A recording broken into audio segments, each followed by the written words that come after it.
A maneira como a energia e a prosperidade se manifestam segue princípios que muitos desconhecem. Embora a resposta sobre como atrair abundância seja clara, algo impede a maioria das pessoas de compreendê-la. Grande parte da sociedade ainda acredita que o dinheiro surge apenas por meio de esforço árduo, sacrifício constante ou dedicação exclusiva a um emprego. Acreditam que o salário é a única fonte de sustento e que, sem ele, tudo está perdido. Muitos recorrem a pedidos desesperados, orações repetitivas ou súplicas, na esperança de que, com mais insistência, a prosperidade finalmente chegue. No entanto, a verdade é que a abundância não se alcança perseguindo-a diretamente, assim como não se captura a própria sombra correndo atrás dela. A abordagem tradicional, baseada em leis espirituais milenares, revela que o dinheiro não é conquistado por meio de técnicas superficiais ou modismos contemporâneos. A chave está no estado interior, na consciência plena, na gratidão genuína e na confiança absoluta em uma força superior. Essa sabedoria foi vivenciada por figuras históricas que alcançaram prosperidade sem depender apenas do trabalho físico. Abraão deixou sua terra natal sem recursos e tornou-se próspero. Isaac plantou em tempos de escassez e colheu em abundância. Jaco chegou a uma região com apenas um cajado e partiu com rebanhos imensos. Moisés e o rei Salomão, conhecido como o homem mais rico da história,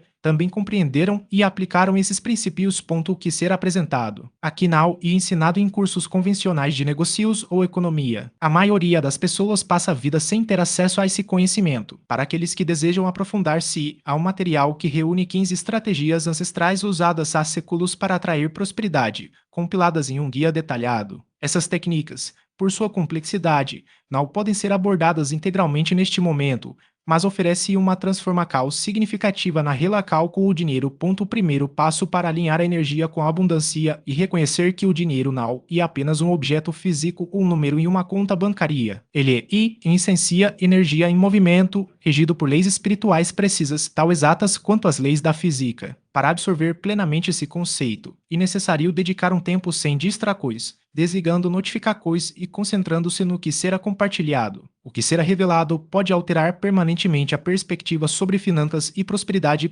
Desde a infância, somos condicionados a enxergar o dinheiro como algo concreto. Horas trabalhadas, saldos bancários verificados com ansiedade ou cédulas guardadas na carteira. No entanto, essas são apenas manifestações superficiais. Em sua essência, o dinheiro é uma energia espiritual, uma força que se manifesta a partir do invisível. Um trecho sagrado reforça essa ideia ao afirmar que não é o dinheiro em si que é concedido, mas a capacidade de gê-lo. A provisão não está ligada ao volume de trabalho ou horas dedicadas, mas a conexão com uma fonte inesgotável.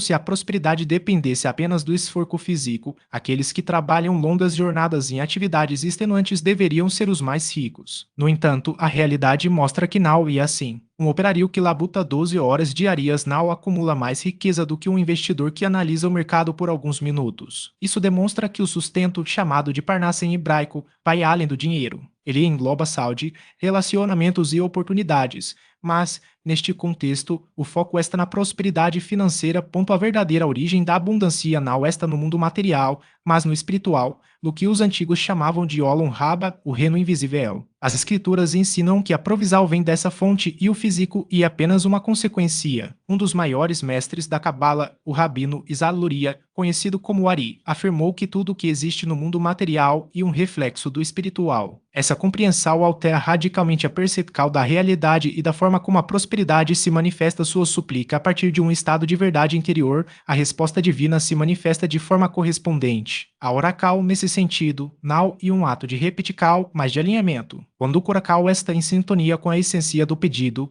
a conexão com o espiritual se fortalece e a manifestação material se torna uma consequência natural. Os ensinamentos cabalísticos reforçam que a oracal autêntica transcende a mera formacal de palavras. Ela exige uma transformação interna, um ajuste na percepção e na intenção. O rabino Nachman de Breslov, por exemplo, ensinava que a oracal verdadeira nasce da simplicidade e da sinceridade, não da complexidade ritualística. Que importa não é a extensão do pedido, mas a profundidade da entrega. Dessa perspectiva também encontra paralelo em outras tradições espirituais. O sufismo, por exemplo, a prática da dika, a recordação constante do divino, não se limita a repetição de nomes sagrados, mas a imersão em um estado de presença e de vocal. Da mesma forma, na Cabala, a tefila eficaz é aquela que emerge de um coracal aberto, livre de bloqueios emocionais ou mentais. Aqui está a prática, então, E como cultivar esse estado de verdade interior? Uma das chaves está na gratidão. Quando a mente se concentra no que já foi recebido, em vez de no que falta, a frequência vibracional se eleva. A gratidão não é apenas um sentimento passageiro, mas uma postura constante de reconhecimento. Ela dissolve a escassez e atrai mais do que já existe em abundância. Outro aspecto fundamental e a entrega. Não se trata de resignação passiva, mas de confiar que o fluxo divino opera em favor daquele que se alinha a ele. Isso não significa abdicar da cal, mas agir sem a ansiedade que distorce a percepção. A cal correta surge quando há clareza sobre o papel humano no processo, cooperar com o que já está destinado, em vez de focar resultados.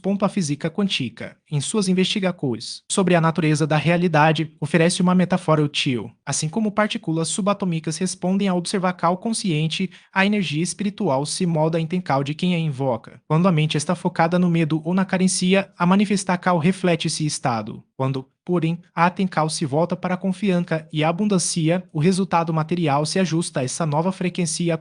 Essa dinâmica não e mágica, mas uma lei natural do universo. O que é pensado, sentido e vivenciado com intensidade tende a se materializar. Por isso, a transformação interior precede a mudança externa. Não é o dinheiro que traz paz, mas a paz que atrai o dinheiro. Não é a segurança material que gera confiança, mas a confiança que cria as condições para a segurança se manifestar.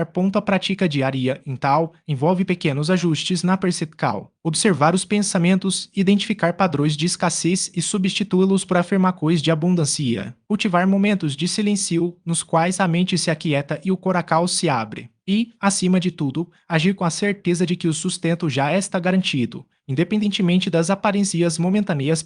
Essa abordagem não nega a importância do esforço humano, mas o coloca em seu devido lugar. O trabalho é necessário, mas não é a fonte última da provisão. Ele é um canal, não a origem. Quando a cal é movida pela confiança, em vez da ansiedade, ela se torna mais eficaz, pois está alinhada com o fluxo natural da criacal. A riqueza, nesse contexto, não é um fim em si mesma, mas um reflexo do estado interior. Ela não é acumulada por ganância, mas recebida como uma bencal. E, assim como um rio que flui sem obstáculos, ela chega a quem está preparado para recebê-la, não com mãos fechadas, mas com o coração aberto. Não se limita a um gesto ou uma declaração. Ela transcende a superfície das palavras e se manifesta como um estado contínuo de reconhecimento. Não é o ato de agradecer ocasionalmente, mas a disposição constante de perceber o que já existe. Quando essa frequência é cultivada, ela atrai mais do que merece ser recebido, pois opera em sintonia com a ordem natural das coisas. A gratidão, nesse sentido, não é uma técnica, mas uma postura. Não se trata de enumerar bem-caos, mas de habitar um espaço onde a abundância já é reconhecida como presente. E, assim como a água busca o caminho mais baixo, a energia da gratidão flui para quem a acolhe sem resistência,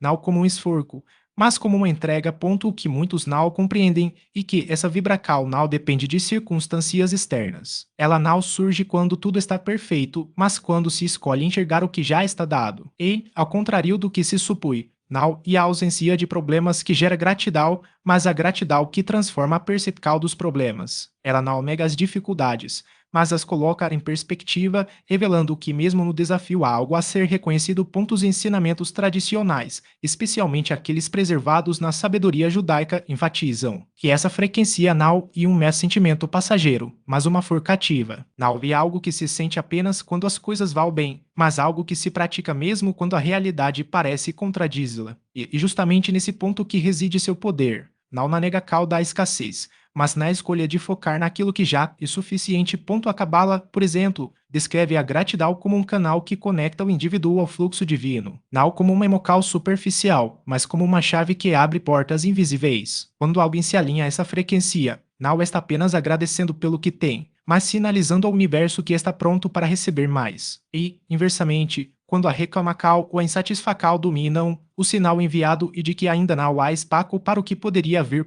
Isso não significa ignorar as necessidades ou os desejos legítimos. Significa, antes, reconhecer que a forma como se recebe o que já existe determina a forma como se recebe o que ainda vira. A gratidão não é um fim, mas um meio de estar em harmonia com o que já e para que o que ainda não e possa se manifestar. E aqui reside uma verdade muitas vezes negligenciada. Não e a quantidade de bem-caos que define a abundância, mas a qualidade do reconhecimento. Dois indivíduos podem viver situações semelhantes, mas aquele que escolhe ver o que já possui, em vez de se fixar no que falta, experimenta uma realidade diferente. Não porque as circunstâncias mudem imediatamente, mas porque a percepção se transforma. Pontos sabios de todas as tradições espirituais concordam nesse ponto. A gratidão não e um acessorio, mas uma base. Não é algo que se acrescenta à vida, mas algo que se vive. E quando essa postura se torna natural, ela deixa de ser uma prática ocasional para se tornar o próprio modo de existir. Não como um exercício de positividade forcada, mas como um alinhamento com o que já e verdadeiro essa consciência, o mundo ao redor passa a refletir essa realidade interna. Não se trata de manipular forcas externas, mas de reconhecer que a própria estrutura da existência responde a estados de ser. A abundância não é algo que se conquista, mas algo que se permite. Quando a mente está fixada na escassez, cada detalhe da vida parece confirmar essa crença. As contas a pagar, os obstáculos cotidianos, as incertezas, tudo se torna evidência de uma suposta falta. No entanto, quando a percepção se volta para o que já está presente, a mesma realidade se revela sob outra luz. O ar que se respira, a capacidade de pensar, os pequenos gestos de cuidado que atravessam os dias, tudo isso são manifestações de uma provisão que nunca cessa. A confiança canal e um ato de fé cega, mas uma escolha consciente de alinhar-se com o que já e verdadeiro. Não se trata de negar as dificuldades, mas de não permitir que elas definam a totalidade da experiência. O medo da falta e, em sua essência, uma ilusão, pois a fonte de toda existência e infinita. Quando essa compreensão se torna viva no interior, a necessidade de controlar ou focar resultados perde forca. O que antes parecia uma luta incessante se transforma em um fluxo natural, onde o que é necessário chega no momento certo. A gratidão, nesse sentido, não é um gesto de cortesia, mas uma ferramenta de realinhamento. Ela não altera as circunstâncias externas de imediato, mas dissolve a resistência interna que impede a recepção. Quando o coração se abre ao reconhecimento, o canal para o recebimento se amplia. Não é uma questão de merecimento, mas de sintonia. A energia da gratidão e a mesma da abundância, pois ambas partem do mesmo princípio. A citacal do que já é. Aqueles que vivem em estado de confiança não fazem por ingenuidade,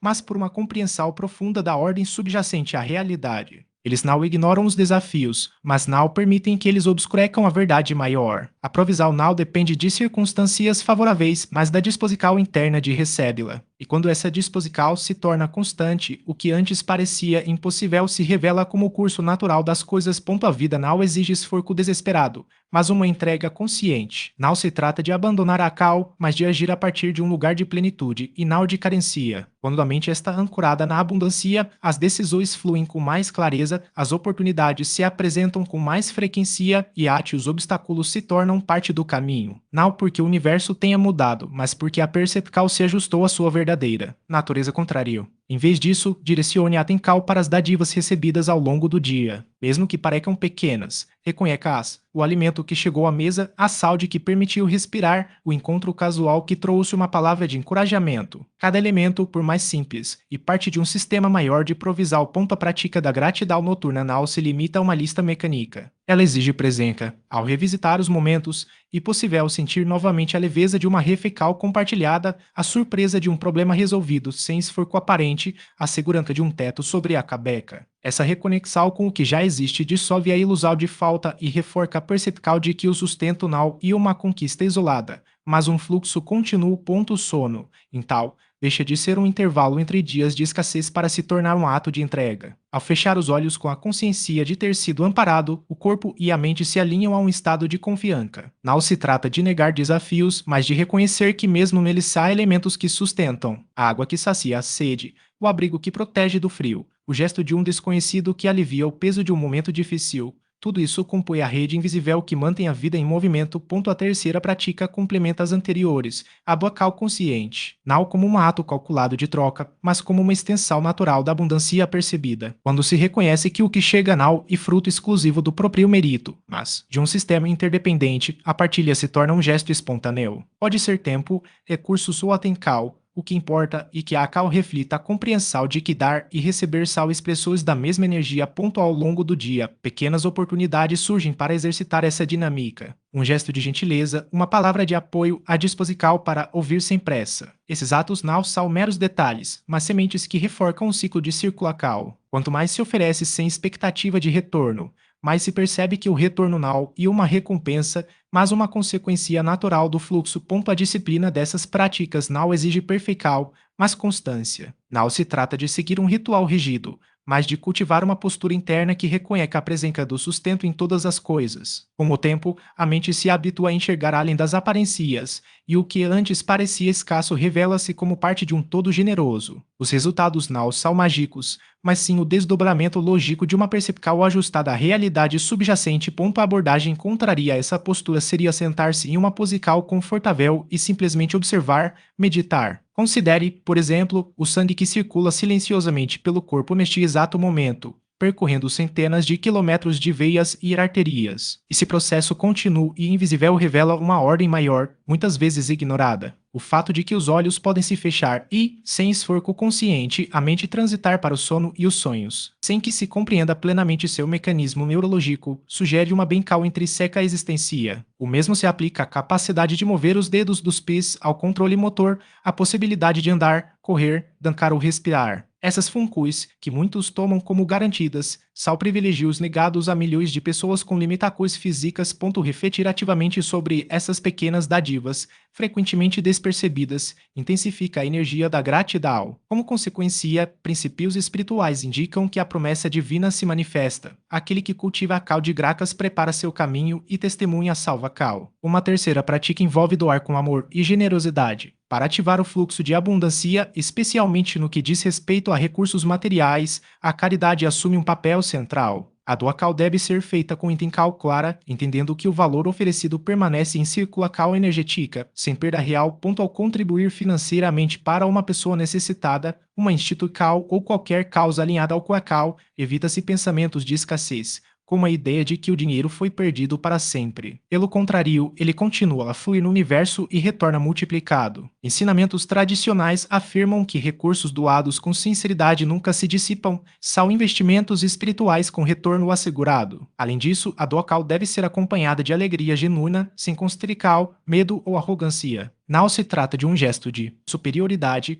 mas de humildade e abertura. A radical orienta que a generosidade deve ser praticada com leveza, sem resistência interna. Ao doar com amor puro, a energia liberada retorna por caminhos inesperados. Pode manifestar-se como uma oportunidade de união, saúde, sustento ou até mesmo como um aumento material direto, 10, 100 ou 1000 vezes o valor doado. Essa dinâmica não é aleatória, mas uma lei imutável, conforme descrito em sabedorias antigas. O retorno inevitável, sempre o cerne dessa perspectiva, e abandonar a busca ansiosa por recursos e, em vez disso, direcionar a atenção para o que transcende a matéria. Ao cultivar um estado interior de gratidão, humildade e generosidade, a abundância deixa de ser perseguida e passa a ser atraída naturalmente. Dinheiro, afinal, é apenas energia em movimento, enquanto sua fonte é infinita. Perseguir a criação em vez do Criador seria, nessa visão, um equívoco. A prosperidade verdadeira não é um ato egoísta, mas uma responsabilidade de compartilhar e confiar no fluxo da vida.